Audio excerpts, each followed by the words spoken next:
今日紐解くのは日本航空株式会社の物語です。空の道はただ遠くへ行くための道ではありません。人、荷物、観光、ビジネス、そして国の記憶を運ぶ大きな社会インフラです。日本航空証券コード9201東証プライム市場の空運業です。羽田や成田の滑走路から飛び立つ一機一機の向こうに国内線、国際線、貨物、マイル、金融、コマースまで広がる事業があります。始まりは1951年、戦後の日本で空の民間輸送をもう一度育てるために日本航空は生まれました。同じ年の秋、戦後初の国内民間航空営業が始まります。1954年、東京からホノルルを経てサンフランシスコへ、日本航空の国際線第1便が飛び立ちました。空の道は、敗戦後の日本が世界ともう一度結び直す象徴でもありました。やがて日本の経済が伸びると、人も荷物も国境を越えて動き始めます。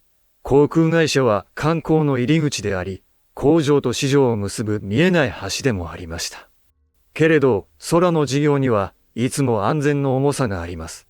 日本航空の歴史には忘れてはいけない事故と、そのとの安全文化を問い直す時間も刻まれています。ここでは軽く物語化せず、会社を見る大切な前提として受け止めます。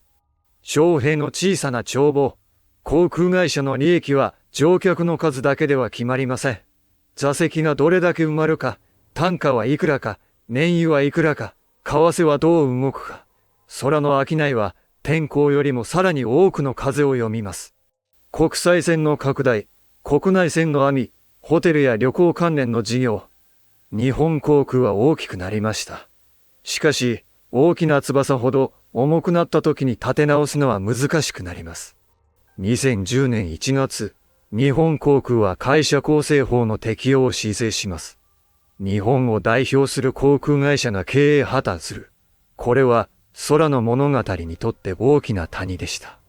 債券では株主にとっても重い処理が行われました。100% 原資です。この回では誰かを責めるためではなく、上場企業を見るときのリスクとして、この事実を覚えておきます。債券の過程で問われたのは、空を飛ばす技術だけではありません。路線、機材、人員、費用、意思決定、会社全体の規律をどう作り直すかでした。2012年9月、日本航空は再び上場します。破綻から2年8ヶ月。早い再上場は、債券の象徴である一方、上場企業の栄光と危うさを同時に伝える出来事でもありました。現在の社長は鳥取光子さんです。客室乗務員出身の経営トップとして知られています。空の会社では財務だけでなく、安全、現場、サービスの文化が経営の言葉になります。日本航空の本丸はフルサービスキャリア FSC です。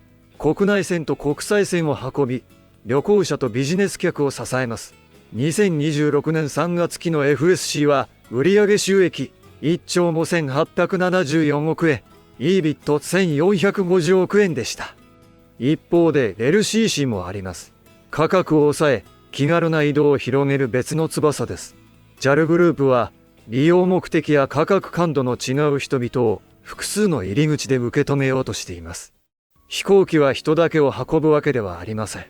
貨物と郵便も空の事業の大切な柱です。2024年には約13年ぶりに自社貨物専用機を導入したことも JAL は発表しています。もう一つの柱がマイル金融コマースです。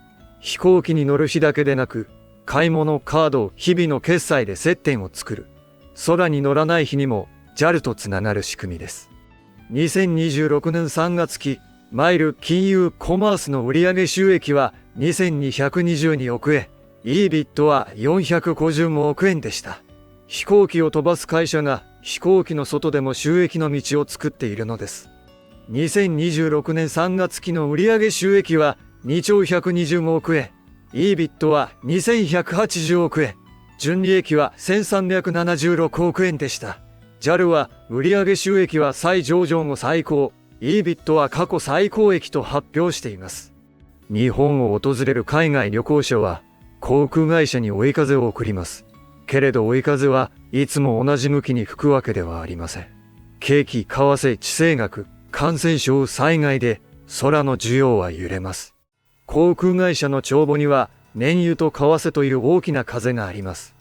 燃料価格が上がれば費用は重くなり、ドル建ての費用や機材調達も円の動きに左右されます。空の商いは機材の時間にも縛られます。新しい航空機はすぐには届きません。導入、整備、乗員訓練、路線計画がつながってようやく一つの便になります。人気路線を増やしたくても空港には発着枠があります。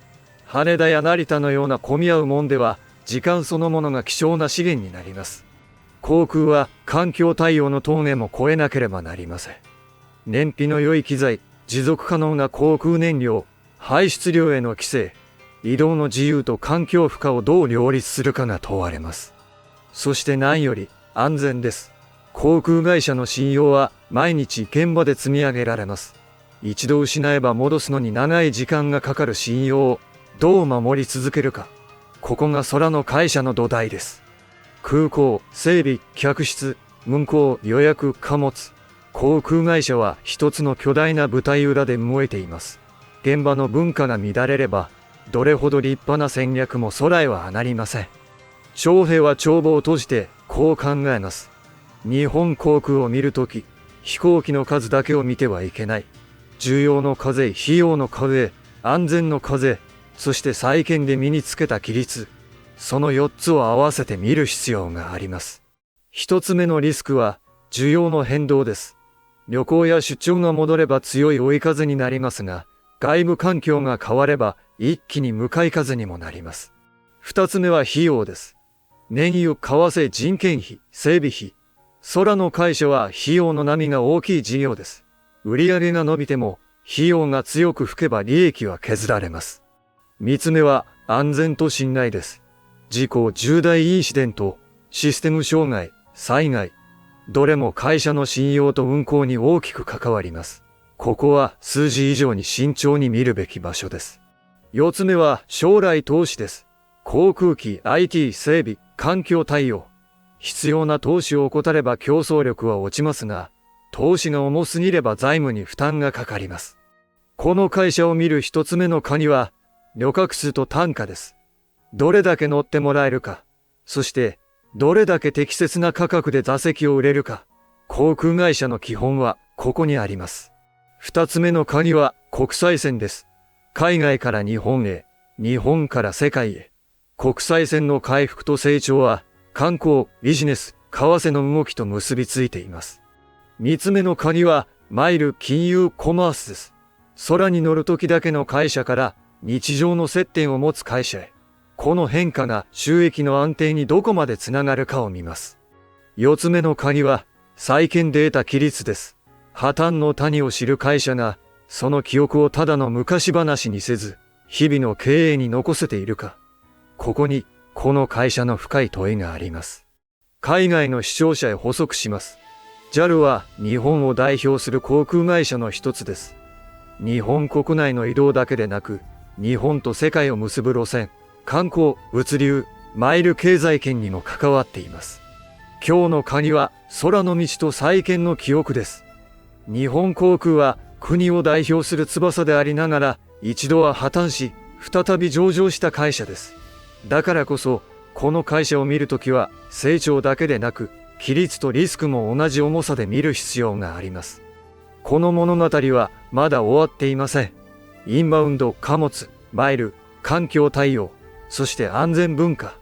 空の会社は明日の天気だけでなく、社会の変化を読みながら飛び続けます。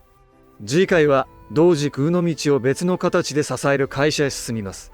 ANA ホールディングスの物語でまたお会いしましょう。ご視聴ありがとうございました。